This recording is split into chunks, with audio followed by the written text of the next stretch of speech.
দাদু ভাইরা, আজকে তোদের যেই গল্পটা শোনাবো, গল্পটার নাম হলো চালাক মানুষের বুদ্ধি।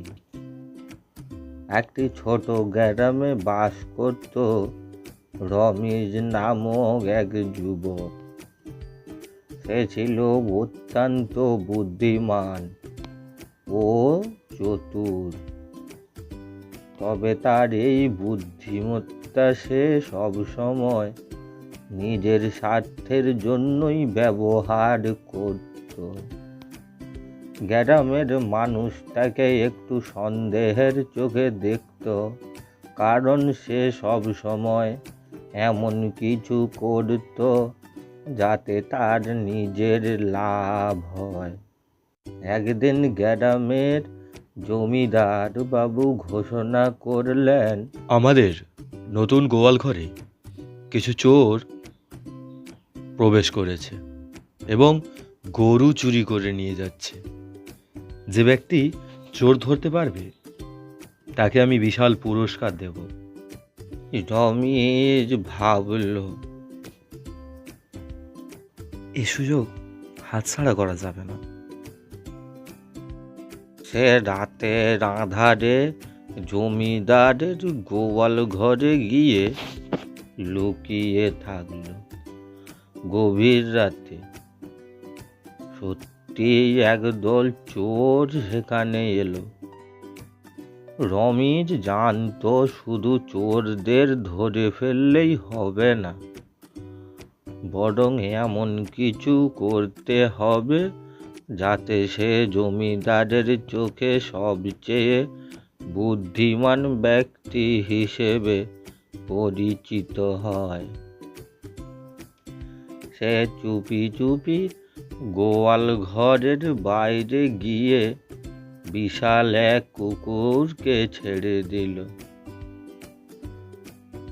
এবং নিজে গিয়ে জমিদারকে ডেকে তুলল। জমিদারকে নিয়ে আসার সময় সে এমনভাবে চিৎকার করতে লাগলো যেন সে একাই চোরদের ধাওয়া করেছে। জমিদার এসে দেখলেন চোরেরা আতঙ্কে দৌড়াচ্ছে আর রজিম তাদের ধাওয়া করেছে।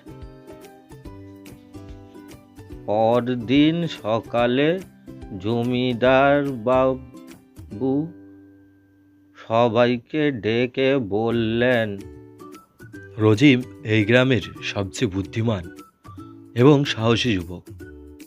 সে একাই চোর ধরতে সক্ষম হয়েছে। আমি তাকে পুরস্কার দিচ্ছি।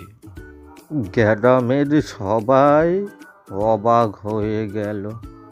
তারা জানতো রজিম চালাক, কিন্তু এতটা বুদ্ধিমান তা কেউ ভাবতে পারেনি। এরপর থেকে সবাই তাকে সম্মানের চোখে দেখতে শুরু করল। তবে রজিমের মনোভাব বদলায়নি।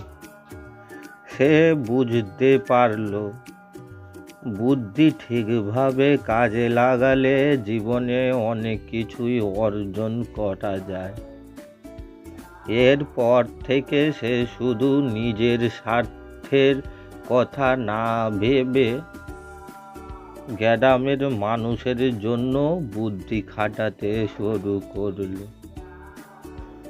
সময়ের সঙ্গে সে গ্রামের প্রধান উপদেষ্টা হয়ে উঠল এবং সবাই তাকে শ্রদ্ধা করতেও লাগলো। তো দাদু ভাইরা, এই গল্প থেকে শেখার মতন বিষয় হলো শুধুমাত্র নিজেদের স্বার্থের কথা ভাবলে এক সময় মানুষ মুখোশ খুলে ফেলে, কিন্তু যদি বুদ্ধি ভালো কাজে লাগানো যায় তাহলে মানুষ সত্যিকারের সম্মান অর্জন করতে পারে।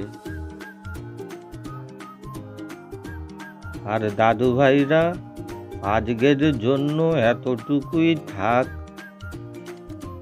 না হয় পরের রবিবার আবার একটা নতুন গল্প শোনাবো তোদের। তোরা সবাই ভালো থাকিস, দেখে শুনে যাস। আর বলছি বন্ধুরা, যদি ভালো লাগে গল্পটা, তবে ছোট ছোট দাদু ভাইদেরকে বলি আমার চ্যানেলটি একটু সাবস্ক্রাইব করে দিবেন।